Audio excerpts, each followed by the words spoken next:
Before 1921, there was a black city in America so wealthy, they called it the Black Wall Street. So, I'm telling you exactly how it was built, and how it was burned to the ground in 16 hours. What you're getting promised to viewer in the next few minutes, you're going to learn about a community that had its own hospitals, its own banks, its own movie theaters, and its own millionaires, all built by black Americans just 56 years after slavery ended. You're going to learn who built it, why it threatened the people around it, and what really happened on the night of May 31st, 1921. This isn't a story they taught you in school, but it should have been. Chapter 1. The Land No One. To understand Black Wall Street, you have to go back to 1889. The US government opened up Oklahoma Territory for settlement, and it was a land rush. Thousands of white settlers flooded in, staking claims on the best farmland, but tucked into the northeastern corner of Oklahoma was a district called Greenwood, on the edge of Tulsa. The land was rocky, hard to farm, and nobody wanted it, so black families took it. What happened next was nothing short of extraordinary. With almost nothing, no government loans, no outside investment, no safety net, they built something from scratch. By 1910, Greenwood had its own grocery stores, law firms, and schools. By 1920, it had grown into a 35-block community with over 10,000 residents. Businesses lined Greenwood Avenue so thick that a black newspaper editor named it after the most famous financial street in the world. He called it Black Wall Street. Chapter 2. What they built. Let me paint you a picture of what this community actually looked like, because this isn't a story of just getting by. This was a story of thriving. Greenwood had 2 newspapers. It had a library. It had a dozen churches. It had law offices and real estate firms run entirely by black professionals. It had the Stratford Hotel, a 54-room luxury building owned by a black entrepreneur named J.B. Stratford, who believed that black people pooling their money together was the key to freedom. It had Dr. A.C. Jackson, described by the Mayo Clinic as one of the most skilled surgeons in America, practicing medicine right there on Greenwood Avenue. It had its own bus system, its own phone exchange, its own post office substation. And here's the detail that stops people cold. The dollar circulated within Greenwood 36 to 100 times before ever leaving the community. In white communities at the time, that number was once or twice. They weren't just surviving, they had built an economy. A real one, and the people living right outside that community, they noticed.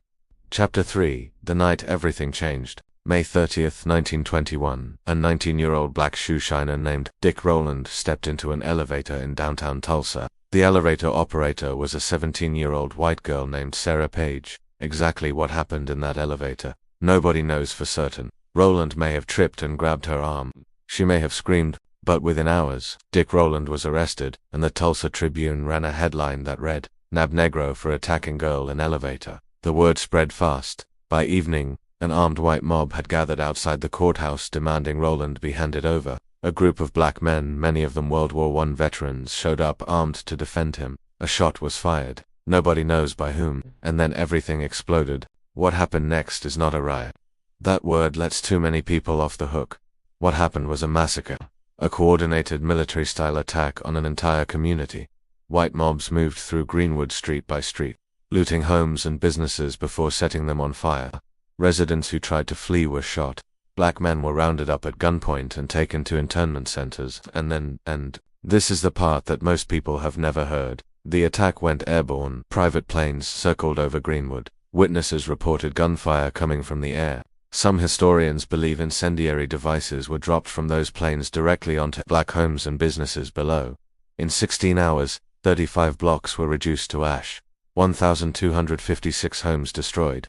Hundreds of businesses gone. Between 100 and 300 people killed. The exact number was never officially counted. And 10,000 black residents were left homeless overnight. Chapter 4. The cover-up. Here's where the story gets even darker. In the days after the massacre, Tulsa city officials didn't help the survivors rebuild. They tried to seize the land. A new zoning law was rushed through that would have prevented black residents from rebuilding on their own property, conveniently opening it up for a new rail depot. The survivors fought back legally, and the zoning law was eventually struck down, but the message was clear. The goal wasn't just to destroy Greenwood. The goal was to make sure it never came back. Not a single person was ever convicted for the massacre. Not one. Insurance claims were denied. Compensation was refused, and for decades, literally decades, the event was barely mentioned in Oklahoma schools, in history books, or in the national press. The Tulsa Race Massacre was not included in Oklahoma's school curriculum until 2020, 99 years later. This wasn't forgetting. This was erasure. Deliberate, systematic erasure. Chapter 5. The twist. What they couldn't destroy. But here's what the history books missed, and this is the part I want you to sit with. They burned the buildings, they stole the land. They silenced the story for a century. But they couldn't destroy what Greenwood proved. It proved that black economic self-sufficiency wasn't just possible. It had already happened. It had already worked. The people of Greenwood didn't wait for permission or opportunity. They created both. And Greenwood did rebuild slowly, painfully, without compensation or government support. By the 1940s, businesses had returned. The community came back. Not to what it was, that was gone, but they came back. J.B. Stratford fled Tulsa to avoid being lynched and was charged with inciting the riot, a charge that wasn't formally cleared until 1996. 75 years after his death.